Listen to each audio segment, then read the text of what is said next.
Grab the mic. Tell us where your message they come from. Tell us how you take get belle. Tell us how you take become the champion of the champions for pen, mic, and stage. You don't tell we dey hear of your matter. We dey greet you, we dey see you for TV and satellite distance. Show us say you don't set. We know say you set. Grab the mic. Give us crafts wey make yesterday bam. No forget to blend am with that of today. Correct mixture dey always make sense. You no dey ever miss any of your line. E don tey we don dey follow your line. We dey see, we dey read, and chop rhymes from page to page, from stage to stage. Just give us your rhyme and reading. We know say you no go comot for line. Grab the mic. For more on this, make you download Genti Audio.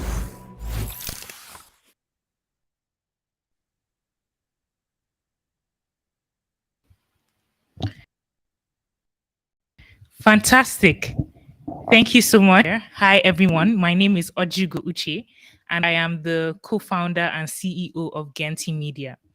I'm very excited to bring to you all yet another conversation on our program of Tongues and Voices, a Genti original podcast.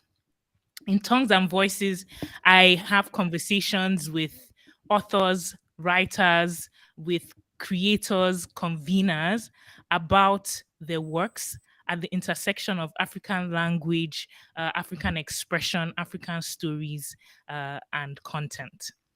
So, given this, I'm very excited and honored today to be having a conversation with Sir Eriata Oribhabor, who is many things.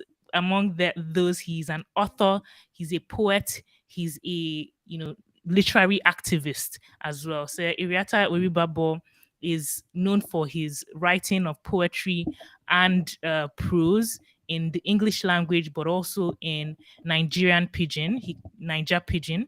He has also been very involved and active in the community generally of creation, a former chairman of the Association of Nigeria Authors, Abuja chapter, also a convener of and chairman of Poets in Nigeria. Also has been, part of the Nigerian Students Poetry Prize, Poetry Festival Calabar, a thousand poets program, and much more. So it is such an honor to have him with me here. Of course, as well, in addition to this work, being an author, a poet, and an activist, he is also, a family man, and excited to have you here with us, sir.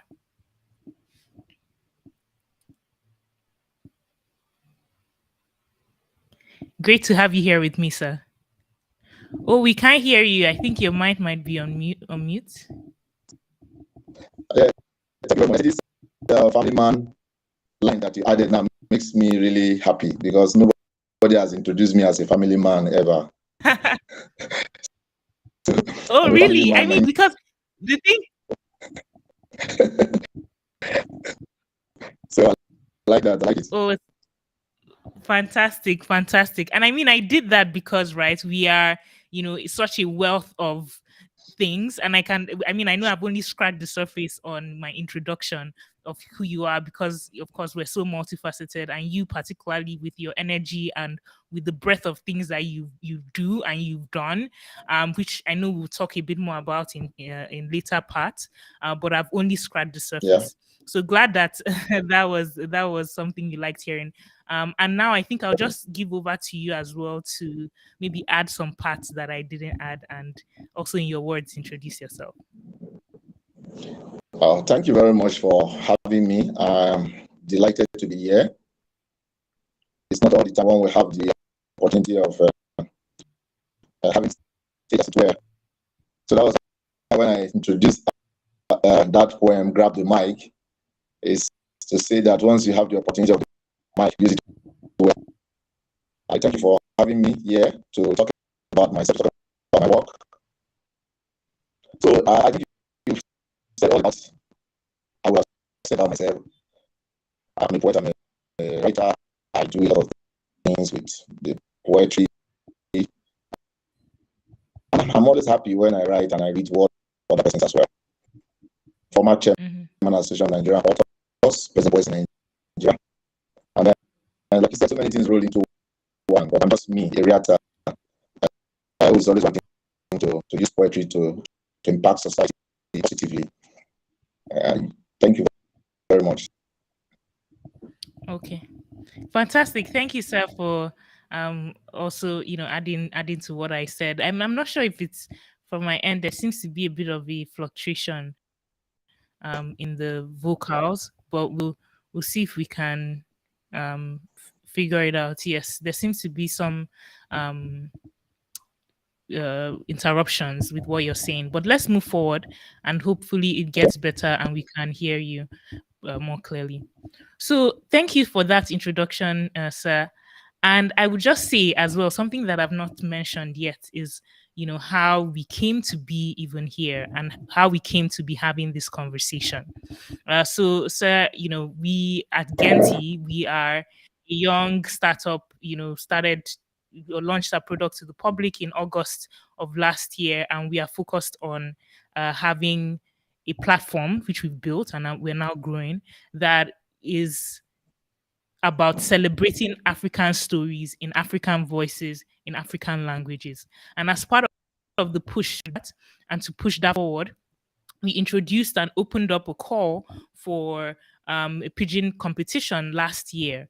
And it was in that, while we were doing that and, looking and seeing who could be judges for this competition, that we reached out to you, sir, because of course, if we're talking about anything pigeon in Nigeria, there's no way your name will not come up, right? Just based on the breadth and your prolific work in the space. In addition to, I know you also write in English, but you have a lot of prolific work, both yourself and also in collaboration with others, editing and collating the community around Pidgin English.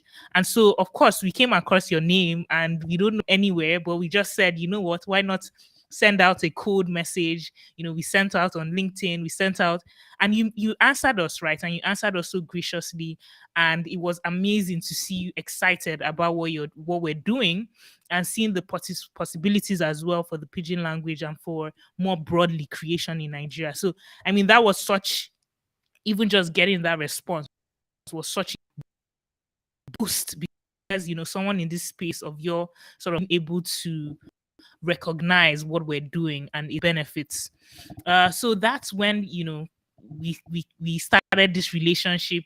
The competition is closing on the 10th, and sitting in on that on the judging panel, deciding our top 10 and taking it from there, continuing the work that you've done in your own poetry competition, as well as in other works convening for Pigeon.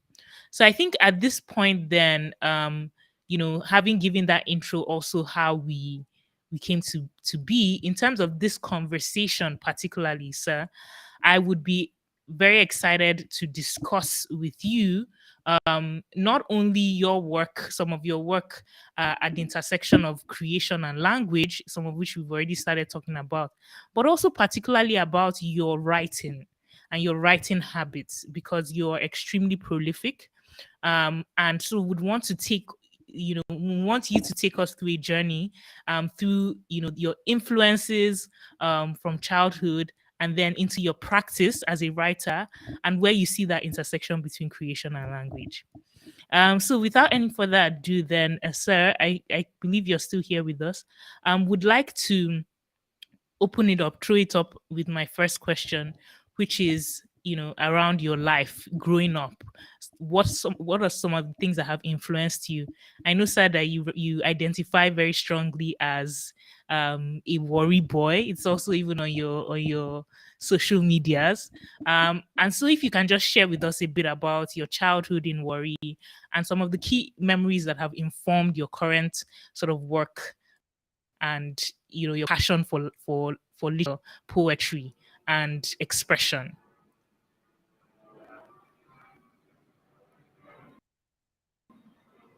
So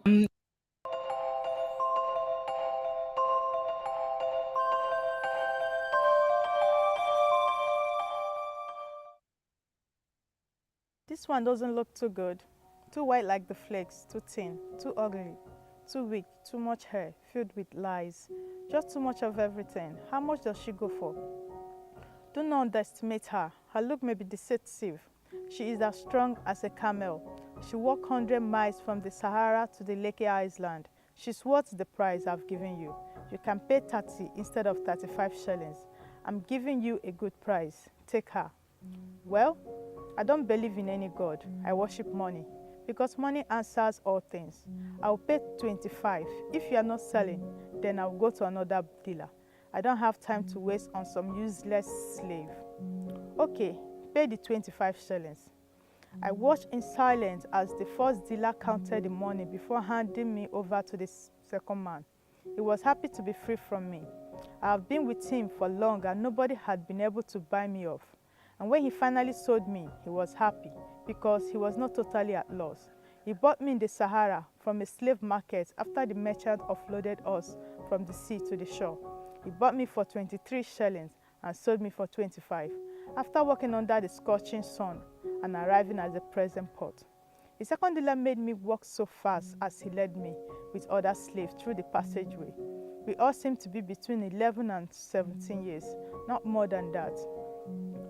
I was the most free among them. I was tired, hungry, thirsty, yet I had no right to complain because I was only a slave. My fate had been decided. It had been predestined, but I was not scared. I might be in a foreign land filled with foreign gods carved in different shapes and sizes. I might have lost my mother and father, with Joe, my brother, and Catherine and Deb, my two sisters, to the cold hand of war, but I'm not scared. This is Tama, a story written by Ama's Heart. My name is Ama's Heart, and I'm a Genti.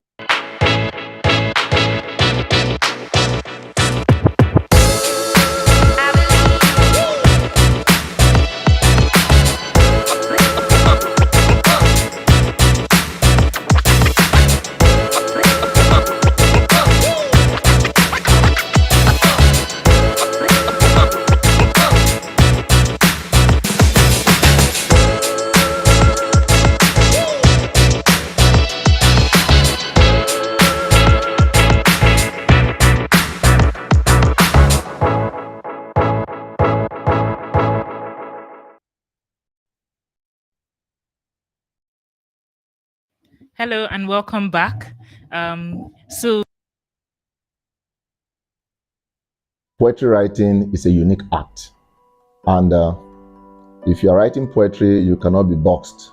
Because you can't be boxed, you find everything becoming an inspiration. And it's also dependent on how your disposition is at that material time.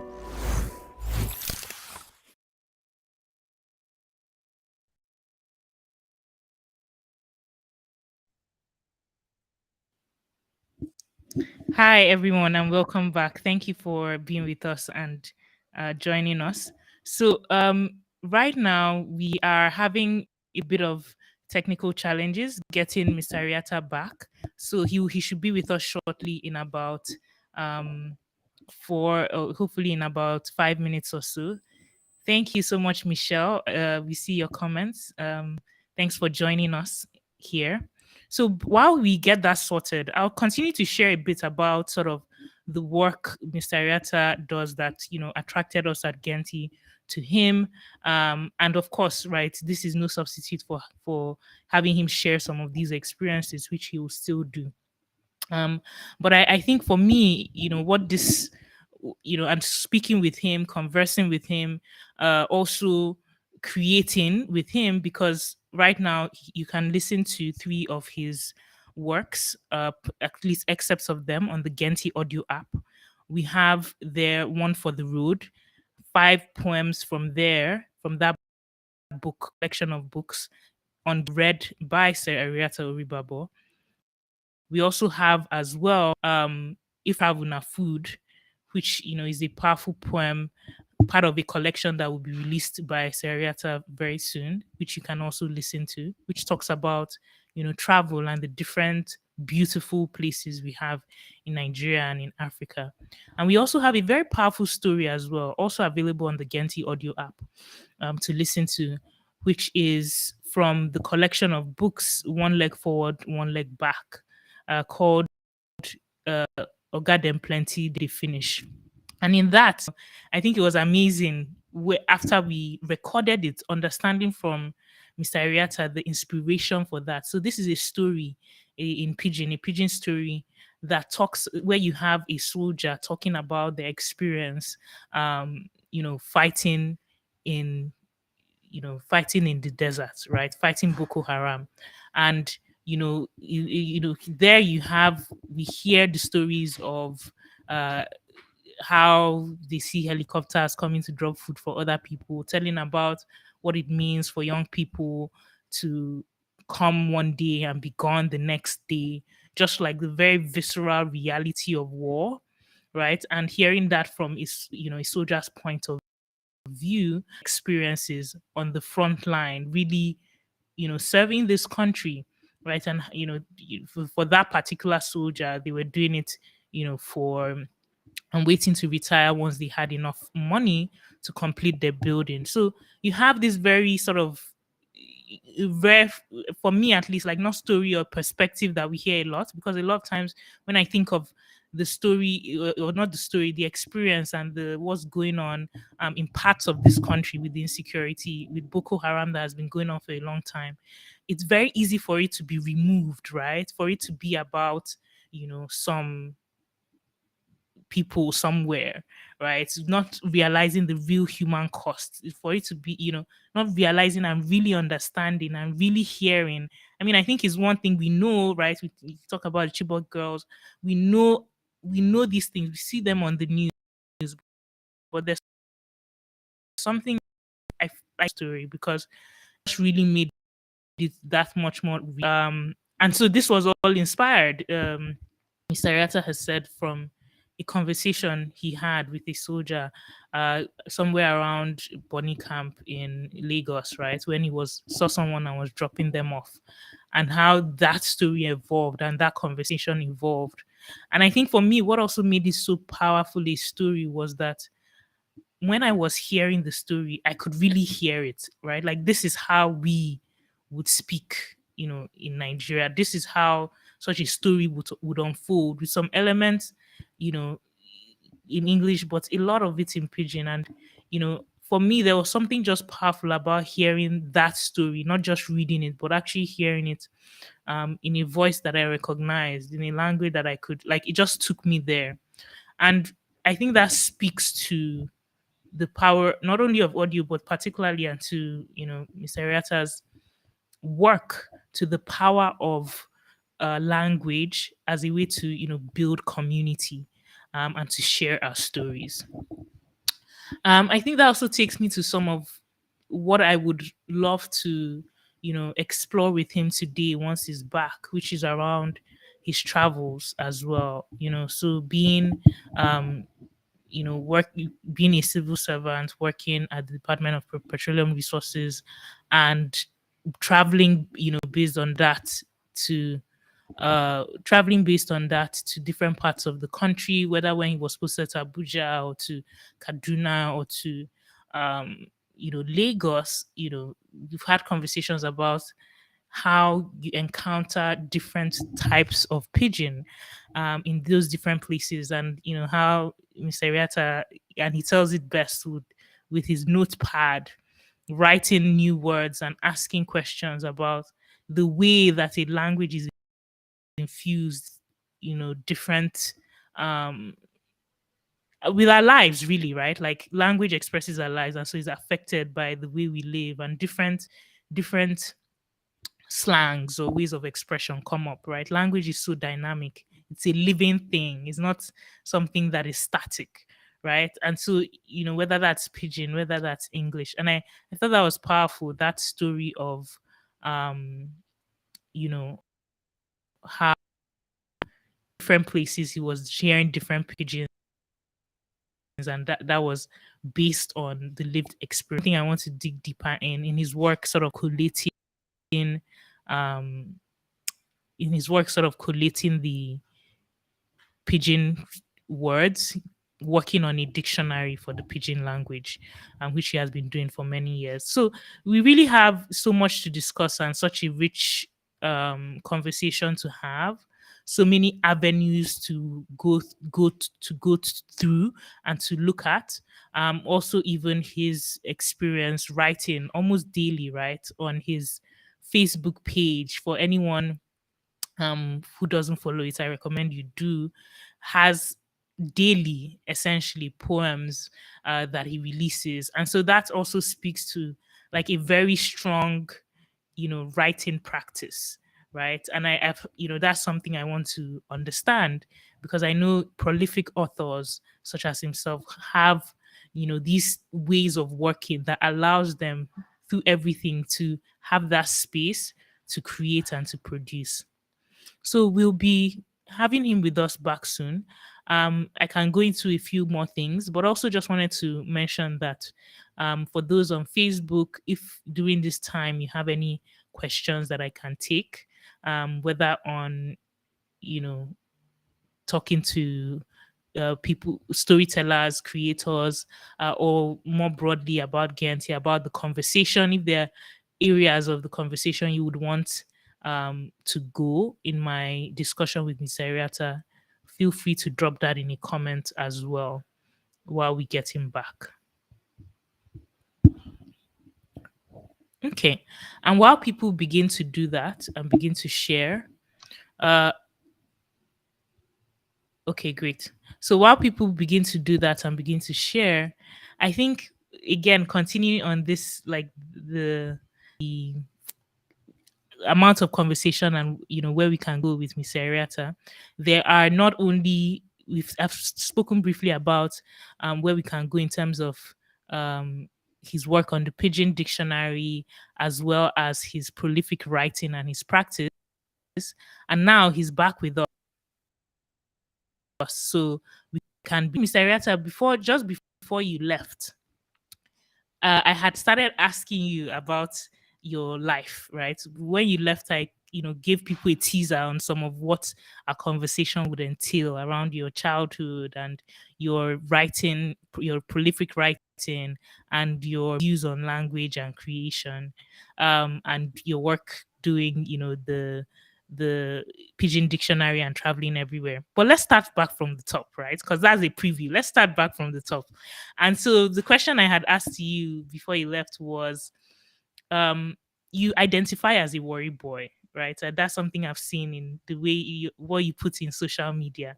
And so talk to us about your childhood in worry and how that has influenced you, and has influenced your views on creation, on poetry, on writing, on your languages of choice as well. Yeah.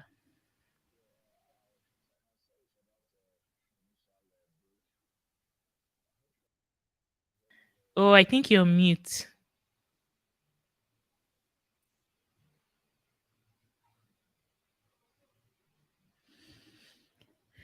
Okay. So it looks like he has dropped off again. Um, let's see. Okay, sir, we have you back. So you were mute, but please over to you. You were saying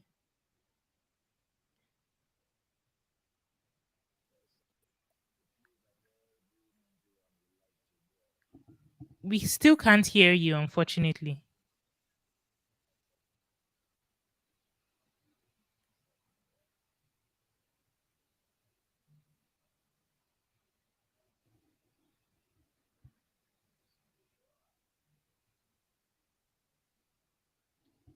Okay. If you can just double check that the mute button is unticked.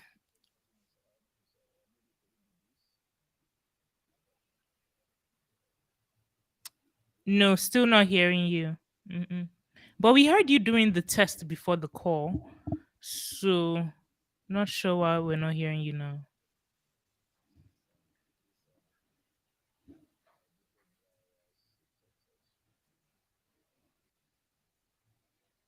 No, we still can't hear you.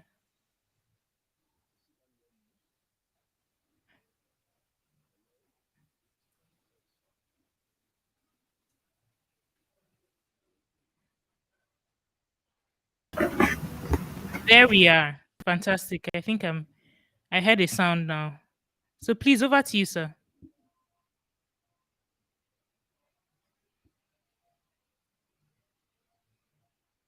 Okay. So actually we're going let's go on another break. And definitely by the time we come back we would have sorted that out. So cue break now. And when we're back we'll continue.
Fantastic. So we're back. Um and now let's try again with Mr. Eriata to see if we can hear him now.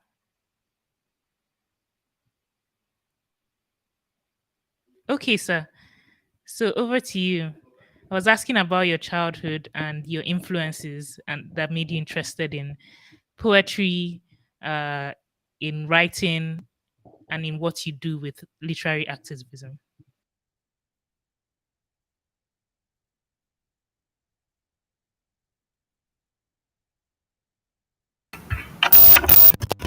Hello, can you hear me now? Yes, I can hear you now, loud and clear.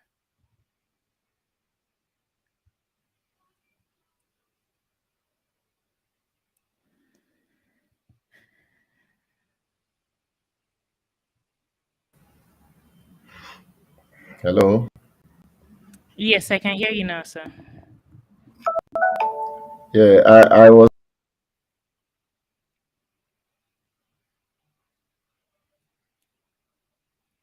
Uh, I'm always proud of because while in Warri, um, diverse ethnics, we tribalize, as it were. So you have the major tribe. So everyone sees himself as a Warri boy, or as, and with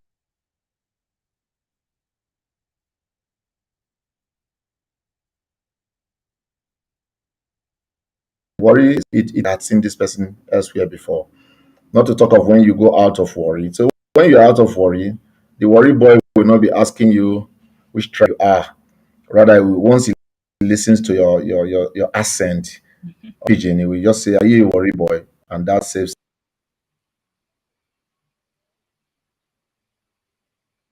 and that bonding just continue. Yes, it has lost touch with development in terms of how one would have need to be, but the people still make the Warri tick.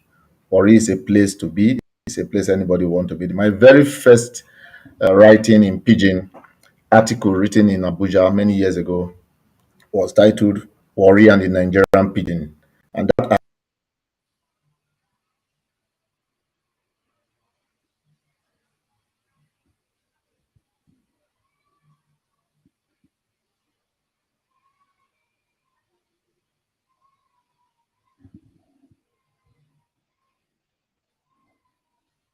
the average Warri person is born to be lively, always open to receiving visitors, and wanting to quench in the.